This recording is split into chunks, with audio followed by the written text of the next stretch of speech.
Captain Velterra's 4 eyes blinked in rapid succession as she stared at the glowing screen before her. The readings made no sense. Her ship, the Stellar Dawn, had been conducting routine patrol missions along the outer rim of known space when the sensors detected something impossible. "Commander, these energy readings are very strange," said Officer Kixtal, his tentacles moving nervously across his control panel. "They are coming from Kepler 442b. Velterra felt her crystalline skin grow cold.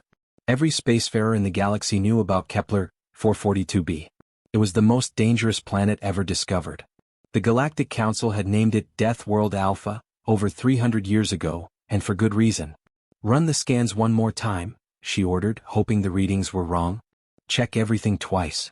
Death World Alpha was a legend of horror among space travelers. 47 different alien species had tried to land on that cursed planet over the centuries. Some never returned. Others came back with tales of crushing gravity that broke bones, violent storms that could destroy entire cities in minutes, and creatures so deadly that they seemed to come from nightmares.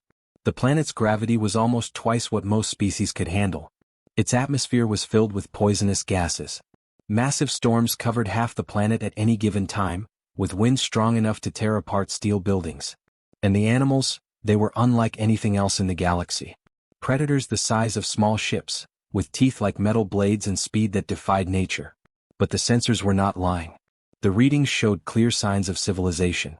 Electromagnetic signals were broadcasting from the surface. Heat patterns suggested massive cities. Most shocking of all, there were artificial satellites orbiting the planet. "Captain," called out Communications Officer Plixera, her voice shaking with disbelief. "I am detecting satellite networks around the planet. The technology is very advanced, but it does not match anything in our databases." Velterra's mind raced. Who could possibly survive on Death World Alpha? What kind of beings could not only live there but actually build cities and technology? "Navigation, set our course for the outer edge of that system," she commanded. "But keep us hidden. Use all stealth systems. Whatever is down there, we need to approach very carefully." The crew worked in tense silence as the Stellar Dawn moved deeper into the system. Every few minutes, the sensors provided more impossible information. The readings showed not just one city but hundreds of them. They covered entire continents of the deadly planet. "Captain, look at this," Officer Kixtal said, his voice filled with wonder and fear. "The agricultural zones are massive. They stretch for thousands of kilometers across areas that should be completely empty of life." Velterra studied the images appearing on her screen. Green zones covered vast areas of the planet's surface. These were clearly farms, organized and maintained by intelligent beings. But how was this possible on a world where even the soil was poisonous to most known life forms? The more they observed, the more amazing it became. The inhabitants, whoever they were, had not just survived on Death World Alpha, they were thriving. The cities were enormous and appeared to be growing. New construction was visible in multiple locations. The orbital satellites suggested a space program that was both advanced and active. "Commander," Plixera reported, "I am picking up communication signals from the surface. They are using multiple frequency ranges. Some of the patterns are similar to old Galactic Council emergency codes." This was the most shocking discovery yet. Someone down there knew about galactic civilization and was using communication methods that suggested they had been listening to galactic space traffic for a long time. Velterra made a decision that would change the course of galactic history. Record everything. Every reading, every image, every signal. We need complete documentation of what we are seeing here. As the Stellar Dawn completed its reconnaissance orbit, the full scope of what they had discovered became clear. The forbidden Death World Alpha was home to a thriving civilization. Cities with millions of inhabitants. Industrial zones that suggested advanced manufacturing. Transportation networks that connected settlements across multiple continents. Most impossibly, the beings living there seemed completely comfortable in conditions that would kill any known galactic species within hours. The atmospheric readings showed poison gas concentrations that would melt the breathing apparatus of even the hardiest space travelers. The gravity readings were so high that most aliens would be crushed flat on the surface. The storm systems currently active on the planet showed wind speeds that could tear apart military spacecraft. Yet somehow, these mysterious inhabitants had built their civilization right in the middle of all this deadly chaos. "Captain," Officer Kixtal said quietly, "what kind of beings could possibly live in such conditions?" Velterra stared at the images of the thriving cities one more time before giving her final order. "Set course for the nearest Galactic Council communication relay. Maximum speed. This discovery must be reported immediately.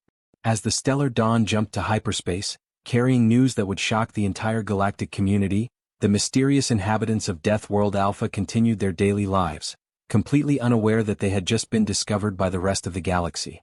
The foundations of everything the Galactic Council thought they knew about life, survival, and what was possible in the universe were about to be shattered by the simple fact that someone was not just surviving, but thriving, on the deadliest planet in known space.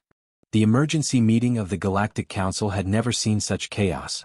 Representatives from 12 different species filled the great chamber, their voices creating a symphony of clicks, whistles, and electronic translations. The discovery of intelligent life on Death World Alpha had shaken everyone to their core. Council leader Tixvara raised her 4 arms for silence. Her blue skin glowed with the stress patterns that her species showed during difficult decisions. "We have debated for 3 full cycles," she announced. "The vote is complete. We will make contact with these mysterious beings." Dr. Rixanael felt his breathing tubes flutter with nervousness. As the Council's chief xenobiologist, he had studied hundreds of alien species throughout his long career. But nothing had prepared him for this assignment. The beings on Death World Alpha had built a civilization where no life should exist. "The mission is approved," Tixvara continued. "Dr. Rixanael will lead the scientific team. Ambassador Kevtar will handle all diplomatic contact." Ambassador Kevtar stood slowly, his tall, thin frame casting shadows across the chamber floor. He had successfully made first contact with 17 different alien civilizations during his career. He was known throughout the galaxy as the best diplomat alive. But even he felt uncertain about this mission. "We will use the diplomatic vessel peaceful approach," he said to the assembled council. "Standard first contact protocols will be followed. We will approach carefully and maintain safe distances at all times." 2 cycles later, the peaceful approach entered the outer edges of the Death World system. The ship carried the most advanced diplomatic equipment in the galaxy. Translation computers that could process hundreds of languages. Environmental suits that could protect the crew in almost any conditions. Medical equipment designed to help aliens from different worlds work together safely. Dr. Rixanael checked his instruments for the 100th time. His species breathed a mixture of gases that would be poisonous to most other aliens, so he wore a special breathing apparatus at all times. The device was working perfectly, but he still felt nervous. "Beginning approach to outer system," reported the ship's captain. "All stealth systems are active. We are maintaining maximum safe distance from the planet." Ambassador Kevtar stood on the bridge, watching the deadly world appear on their main screen. Even from this great distance, he could see the massive storm systems that covered half the planet. Lightning flashed constantly through clouds that would be toxic to most known life forms. "Begin broadcasting standard greeting messages," he ordered. "Use all known communication frequencies. Send the messages in Galactic Standard, Trade Common, and Mathematical Universal." The communications officer, a being with 6 arms and crystal skin, began transmitting the carefully prepared first contact messages. These were the same greetings that had been successfully used with dozens of alien species over the centuries. What happened next shocked everyone on the bridge. Within seconds of beginning their transmission, they received a response. But this was not the confused or frightened reply they expected from a newly discovered civilization. The response came through clearly with perfect signal quality. "Greetings, visitors from the stars," said a calm voice through the ship's speakers. The words were spoken in perfect Galactic Standard, with no accent or pronunciation errors. Dr. Rixanael's breathing apparatus made a loud hissing sound as he gasped in surprise. Ambassador Kevtar's usual calm expression disappeared, replaced by complete amazement. But the voice was not finished. It continued speaking, and with each sentence, the shock on the bridge grew deeper. "We are the inhabitants of the world you may know by various designations in your databases," the voice said, now speaking in Trade Common with the same perfect pronunciation. "We call our world Earth and we call ourselves humans." The voice paused, then continued in Mathematical Universal, then in Zephyrian Trade Script, then in Ancient Crystalline, and finally in 2 other galactic languages that were rarely used outside of their home systems. Each language was spoken perfectly, with all the proper cultural word choices and speech patterns. "We have been aware of galactic civilization for some time," the human voice continued, switching back to Galactic Standard. "We have been listening to your communications networks and learning about your various species and cultures." Ambassador Kevtar felt his knees grow weak. These beings had been listening to galactic communications. They had learned multiple galactic languages by simply monitoring space transmissions. The implications were staggering. Dr. Rixenaal's instruments were going crazy. His translation computers were analyzing the human speech patterns and reporting impossible results. The pronunciation was not just correct, it was perfect. Better than most galactic citizens could manage. We understand your hesitation to approach our world directly, the human voice continued with what sounded like gentle amusement. Your species classifications would indeed find our environment challenging. Ambassador Keftar finally found his voice. How? How did you learn our languages? We are naturally curious about our neighbors, came the reply. We have been monitoring galactic communication traffic for several decades of our local time period. The human then made a proposal that left the entire diplomatic team speechless. We suggest meeting at the asteroid mining facility in our outer system, the voice said. We have modified it to accommodate various atmospheric and gravitational requirements that your different species might need. Dr. Rixenaal looked at Ambassador Keftar with wide eyes. These beings were not only ready for first contact, they had prepared facilities specifically designed to make alien visitors comfortable. Ambassador Keftar took a deep breath and responded with the words that would begin a new chapter in galactic history. We accept your proposal. This will indeed be a historic meeting between our civilizations. The asteroid mining station buzzed with nervous energy as the galactic diplomatic team made their final preparations. Dr. Rixenaal checked his environmental suit one more time, making sure all the seals were tight. His breathing apparatus was working perfectly, but he still felt anxious about this historic meeting. Ambassador Keftar stood near the main viewing window, studying his data pad for the 100th time. The device contained detailed first contact protocols that had been developed over centuries of meeting new alien species.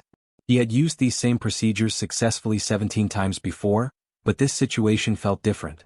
Remember everyone, Ambassador Keftar said to his team of diplomats and scientists, these beings have been living on Death World Alpha for unknown periods of time. We must be prepared for what we might see. Dr. Rixenaal nodded, his breathing tubes making soft hissing sounds.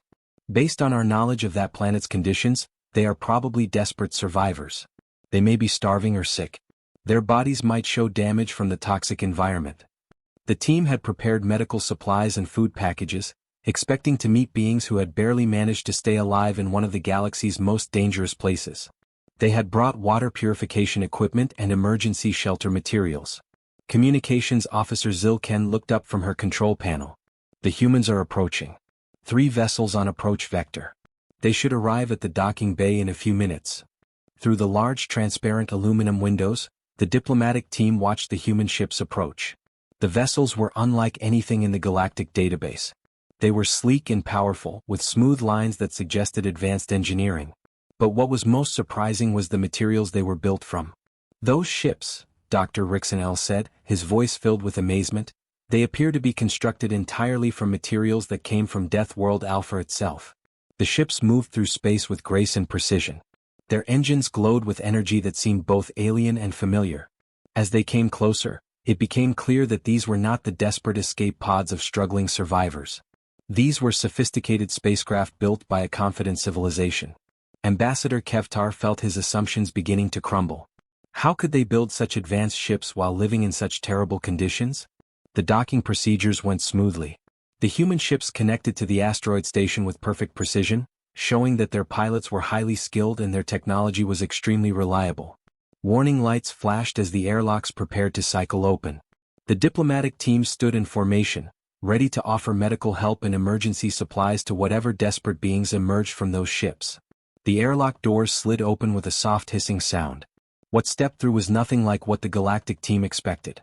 Dr. Lee Hyun emerged first, and everyone in the asteroid station fell silent. He was tall and moved with easy confidence despite the asteroid's changing gravity fields. His skin had a healthy glow, and his eyes were bright and alert. He wore clothing that looked comfortable and well-made, not the emergency survival gear they had expected. Behind him came Commander Kim Sora, a woman whose presence immediately commanded attention. She walked with the smooth, controlled movements of someone in perfect physical condition. Her eyes quickly scanned the alien delegation, taking in details with the sharp awareness of a trained professional. "Welcome to our outer system," Dr. Lee Hyun said, speaking in perfect galactic standard.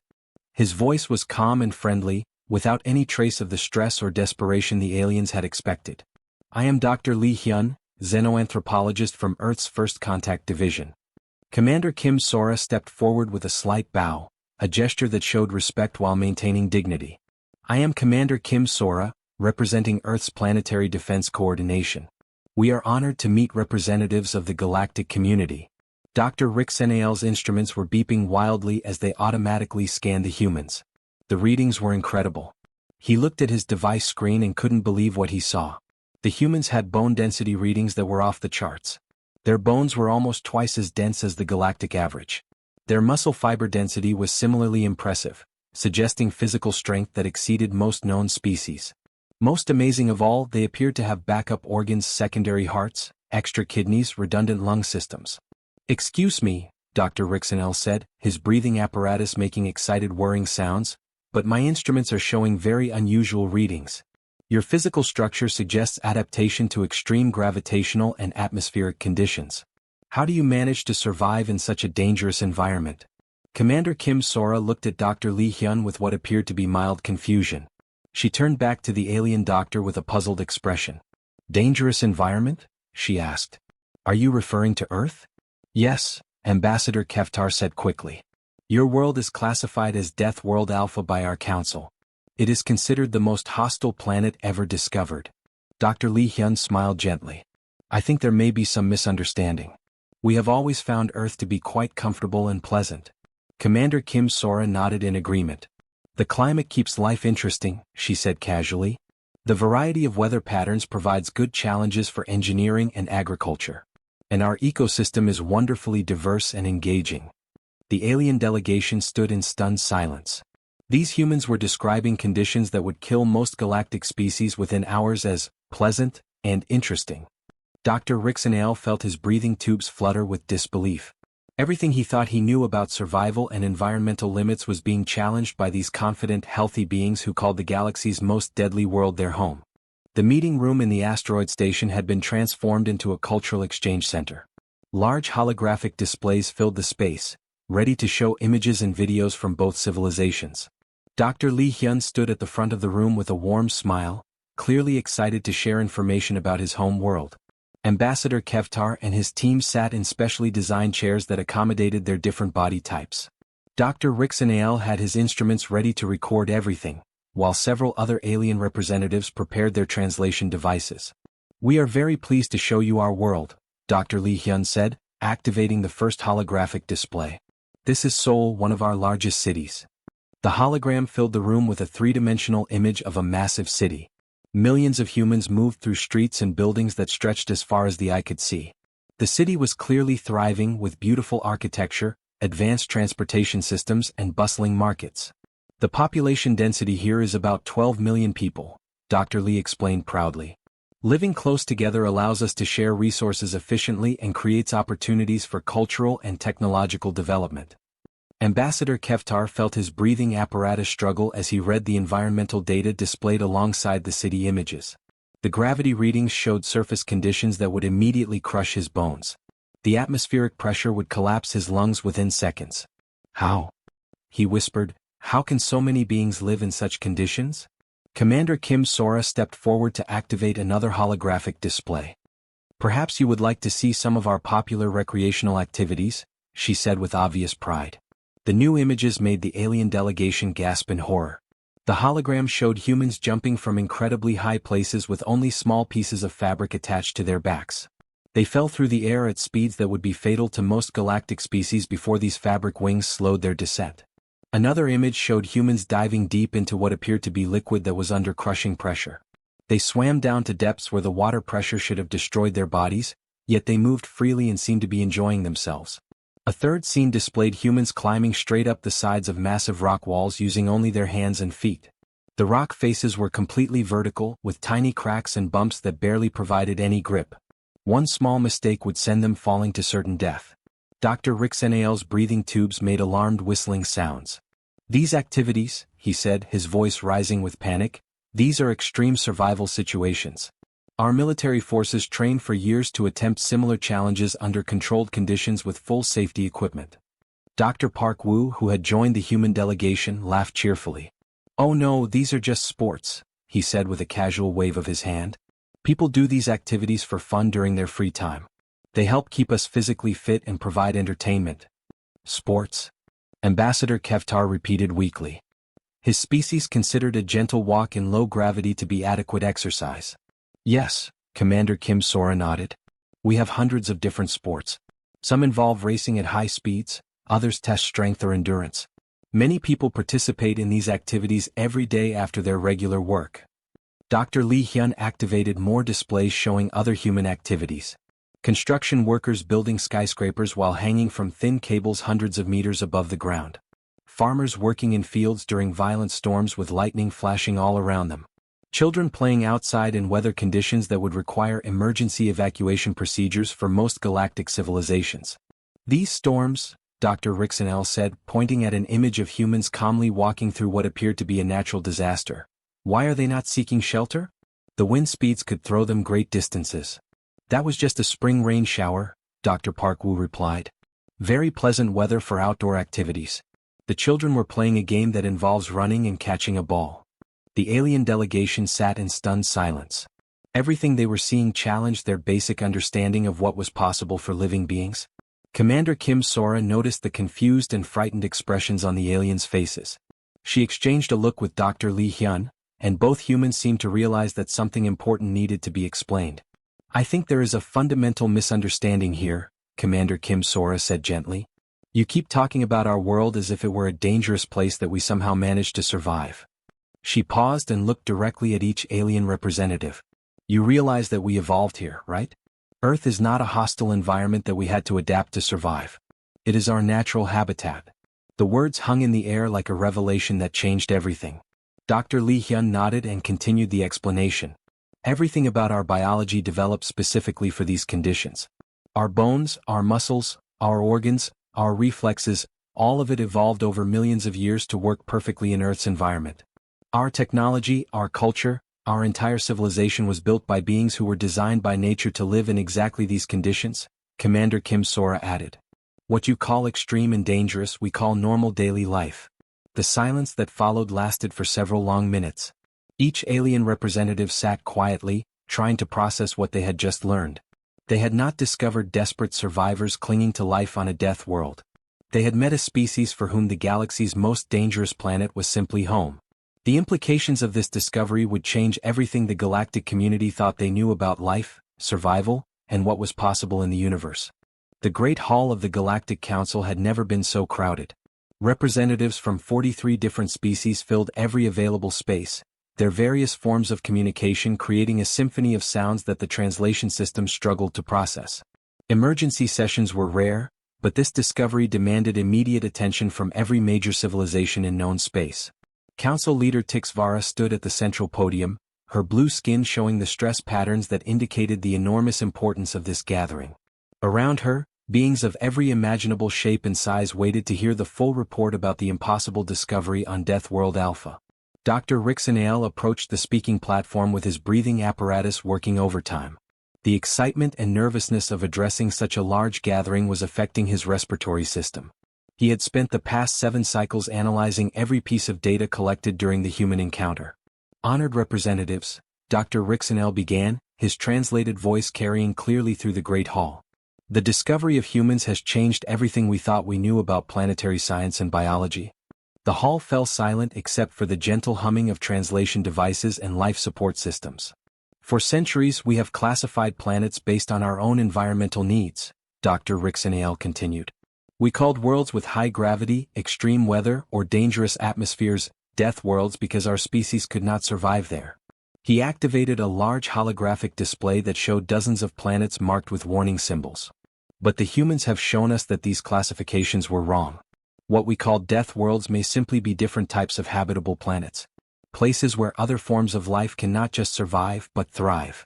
Ambassador Kevtar rose to address the council next. His usual calm demeanor had been replaced by visible excitement that was unusual for his typically reserved species. The humans have made an offer that could change the future of galactic civilization, he announced. They are willing to share their knowledge of survival techniques and environmental adaptation technologies. Murmurs of interest rippled through the gathered representatives. Many species had been limited to only a few types of planets for their expansion efforts. Worlds that we abandoned as too dangerous might support colonies if we use human methods, Ambassador Kevtar continued.